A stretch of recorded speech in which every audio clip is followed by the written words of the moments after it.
ರೈತ ಬಾಂಧವರಿಗೆ ಪ್ರಗತಿ ಚಾನಲ್ಗೆ ಎಲ್ಲರಿಗೂ ಆತ್ಮೀಯವಾದಂಥ ಸ್ವಾಗತ. ಇಂದಿನ ಗೋಧಿಯ ಮಾರುಕಟ್ಟೆಯ ಬೆಲೆಯನ್ನು ನೋಡಿಕೊಂಡು ಬರೋಣ. ಇನ್ನೂ ಯಾರು ಹೊಸದಾಗಿ ನಮ್ಮ ಯೂಟ್ಯೂಬ್ ಚಾನಲ್ ನೋಡ್ತಾ ಇದ್ದರೆ ತಪ್ಪದೇ ಸಬ್ಸ್ಕ್ರೈಬ್ ಆಗಿ. ನಾವು ಪ್ರತಿದಿನ ಮಾರುಕಟ್ಟೆಗಳ ಅಪ್ಡೇಟ್ಗಳನ್ನು ನೀಡ್ತಾ ಇರ್ತವೆ. ಚಾನಲನ್ನು ಈಗಲೇ ಸಬ್ಸ್ಕ್ರೈಬ್ ಆಗಿ.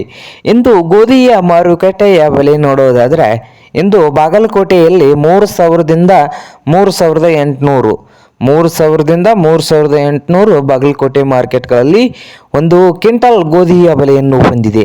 ಹಾಗೆ ಹುಬ್ಬಳ್ಳಿ ಮಾರ್ಕೆಟ್ನಲ್ಲಿ 2,000ದಿಂದ 4,600 2,000ದಿಂದ 4,600 ರೂಪಾಯಿವರೆಗೆ ಹುಬ್ಬಳ್ಳಿಯ ಮಾರುಕಟ್ಟೆಗಳಲ್ಲಿ ಒಂದು ಕ್ವಿಂಟಲ್ ಗೋಧಿಯ ಬೆಲೆಯನ್ನು ಹೊಂದಿದೆ ನೋಡಿ ರೈತರೇ. ಹಾಗೆ ಇನ್ನೊಂದು ಮಾರುಕಟ್ಟೆ ಆದಂಥ ಸೋಲಾಪುರದಲ್ಲಿ 2,500ದಿಂದ 4,000 2,500ದಿಂದ 4,000 ರೂಪಾಯಿವರೆಗೆ ಸೋಲಾಪುರ ಮಾರುಕಟ್ಟೆಯಲ್ಲಿ ಒಂದು ಕ್ವಿಂಟಲ್ ಗೋಧಿಯ ಬೆಲೆಯನ್ನು ಹೊಂದಿದೆ. ಹಾಗೆ ಸಾಂಗ್ಲಿಯಲ್ಲಿ 3,000ದಿಂದ 4,000 ರೂಪಾಯಿವರೆಗೆ ರೇಟನ್ನು ಹೊಂದಿದೆ. ಹಾಗೆ ಕಲಬುರಗಿಯಲ್ಲಿ 1,900ದಿಂದ 3,200 1,900ದಿಂದ 3,200 ಕಲಬುರಗಿಯ ಮಾರುಕಟ್ಟೆಗಳಲ್ಲಿ ಒಂದು ಕ್ವಿಂಟಲ್ ಗೋಧಿಯ